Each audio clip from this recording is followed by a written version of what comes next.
This is Rick Malone for the San Francisco Symphony.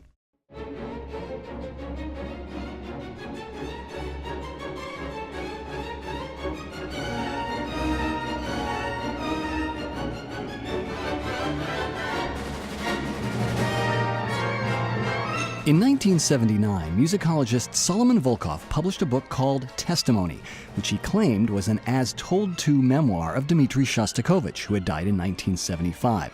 The book caused a firestorm of controversy. Shostakovich had spent most of his life living in fear of the long arm of the Soviet authorities and their rules on what sort of music a Soviet composer should write. He had been condemned and then rehabilitated by dictator Joseph Stalin and his minions many times, but the world outside the Soviet Union never knew how to judge Shostakovich. Was he truly a victim of Stalin's bullying? Was his popular music just more Soviet propaganda? Or was he a secret subversive writing dissident messages in code into his music? This last claim was at the heart of Volkov's book, and since Shostakovich was dead, there was no way to confirm or deny it. There still isn't. But Volkov gave the music world a new way to listen to Shostakovich's music and a new set of criteria by which to judge it.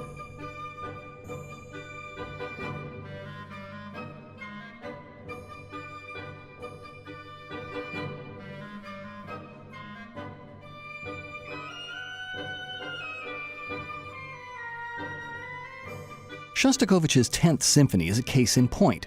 He wrote it in the months after Stalin died in 1953, or, depending on whom you believe, he wrote it in 1951 and kept it hidden until after the dictator's death. According to Volkov, Shostakovich told him, "I did depict Stalin in the 10th. I wrote it right after Stalin's death, and no one has yet guessed what the symphony is about. It's about Stalin and the Stalin years. The second part, the scherzo, is a musical portrait of Stalin, roughly speaking. Of course, there are many other things in it, but that's the basis." End quote. According to conductor Kurt Sonderling, who helped the composer prepare the work for performance, it was indeed a portrait of Stalin for all of us who had lived through the horrors of that time. But for the listener of today, it is perhaps more like a portrait of dictatorship in general, of a system of oppression. End quote.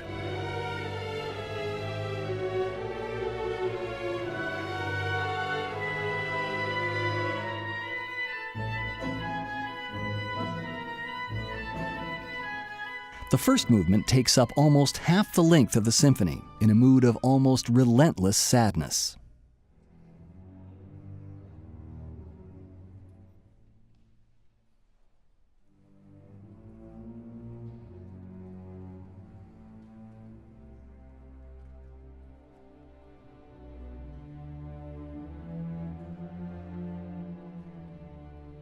The silence after the first two measures is just one of many stops and starts, as though uncertain of its direction. This opening grows into a long passage for the strings.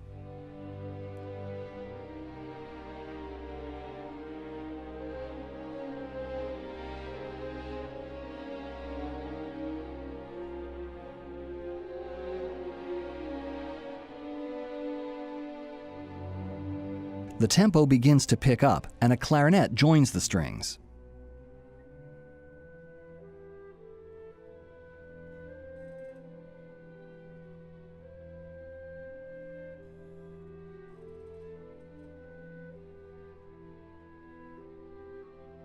The full orchestra carries the melody forward to a crest,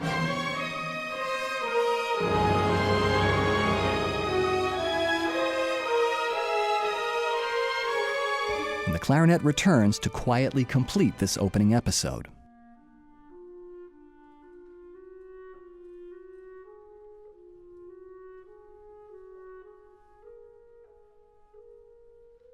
The tempo increases again, and the flute introduces a nervous new theme over plucked strings.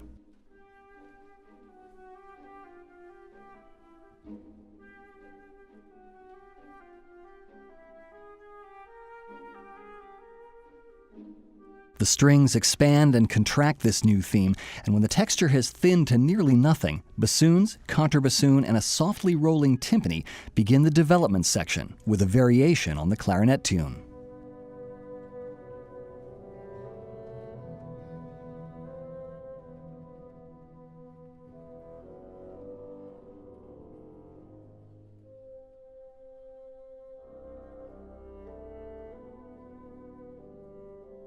Things begin to heat up, and the nervous flute tune returns, transformed.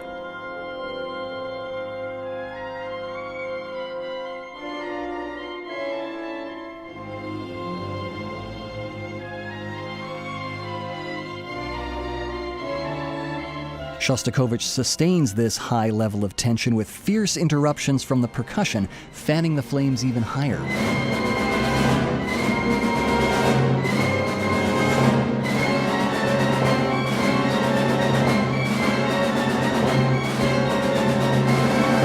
The uncertainty of the movement's opening returns, but instead of stopping and starting, the music shifts from key to key before it finally quiets down for a recapitulation, with the flute theme played by 2 clarinets.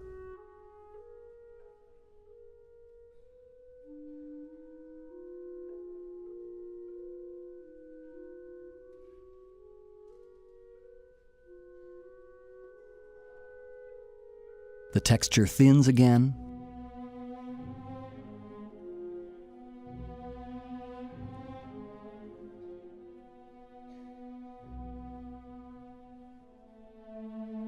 The introductory music returns.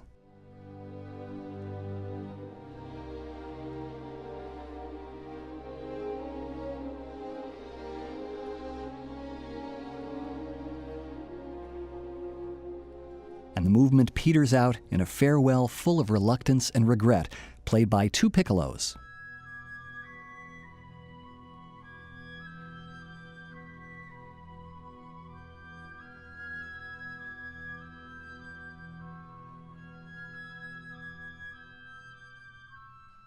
Only one of which is left at the end.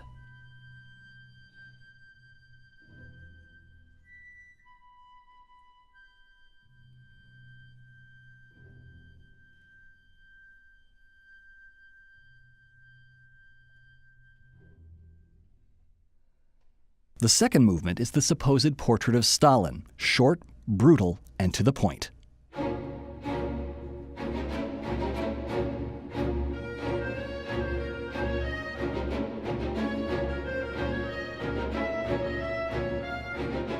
It crashes across the musical landscape fast and furious.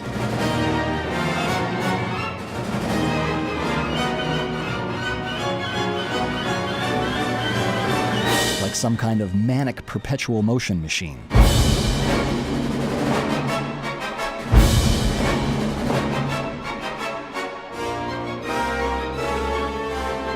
This is by far the shortest movement of the symphony, and Shostakovich sets up the final explosion with a brief passage of quiet.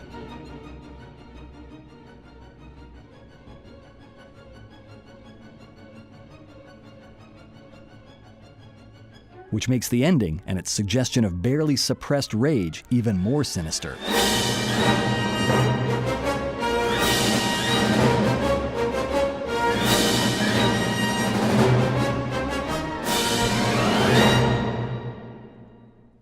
The savagery of the Stalin movement is followed by a second, more leisurely scherzo, which begins with a rhythmically ambiguous ticking theme in the violins.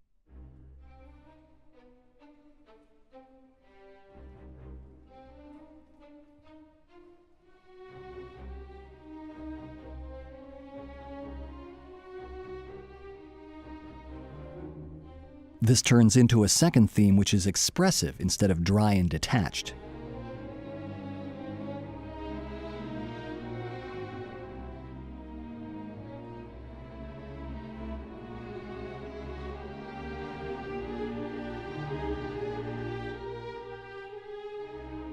Once the melody reaches the movement's home key of C minor, Shostakovich reveals another of the symphony's textual clues.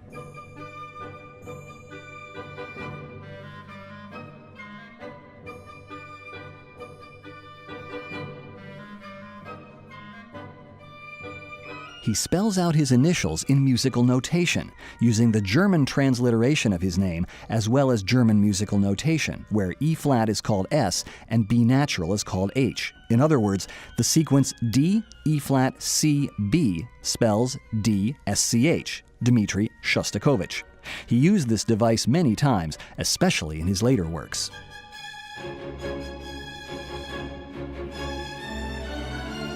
A horn call changes the atmosphere.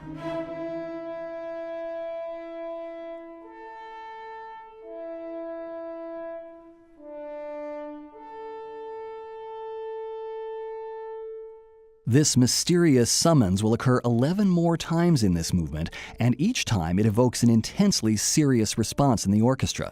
The first time, it introduces a recollection of the symphony's opening measures.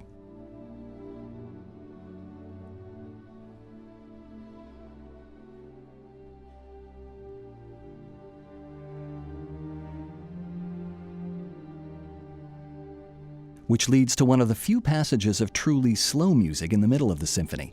The composer asserts himself with his DSCH motto,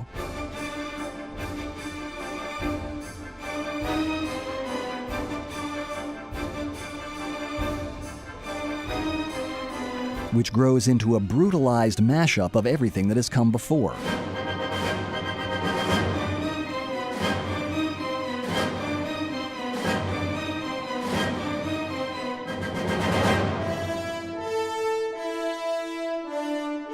But the last of the horn calls introduces a wispy, hesitant version of DSCH, played by flute and piccolo.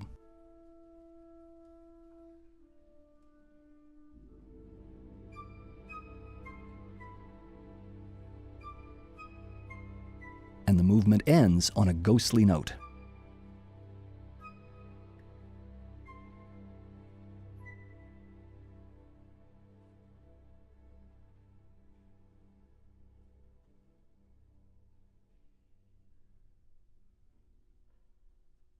The finale begins with slow music made up of two elements, a meditative theme for low strings,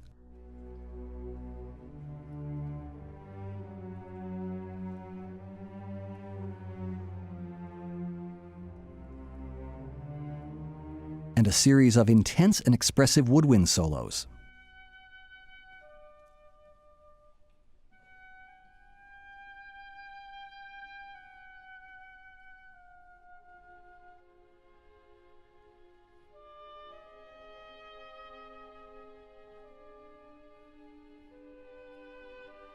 But just as the movement seems about to lose itself in melancholy,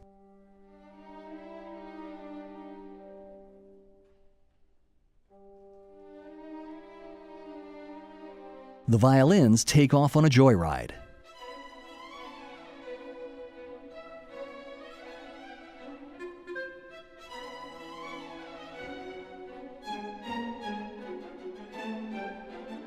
Occasionally interrupted by moments that are darker and sadder. DSCH steps forward again, forcefully portrayed by the horns and timpani.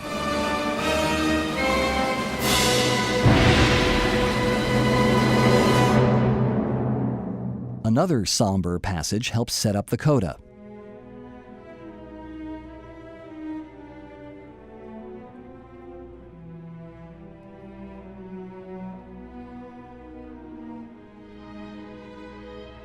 The woodwinds begin to pick up the pace,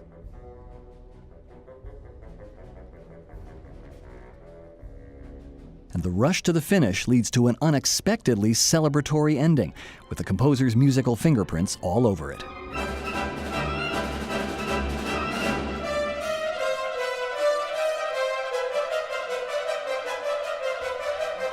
Shostakovich's 10th Symphony was a huge success at its premiere, but some listeners were perplexed by its tone. Composer Dmitri Kovalevsky and violinist David Oistrakh came to its defense, but in somewhat general terms. I am deeply convinced that the conflict it portrays arises from the tension now existing throughout the world, declared Kovalevsky. Still, the Soviet Composers Union took a long look at the work, and Shostakovich was prepared to write another groveling apology. In the end, though, a more liberal faction of the Union managed to craft a compromise position which was agreeable to all of its members, defining the piece in rather curious but very Russian terms as an optimistic tragedy.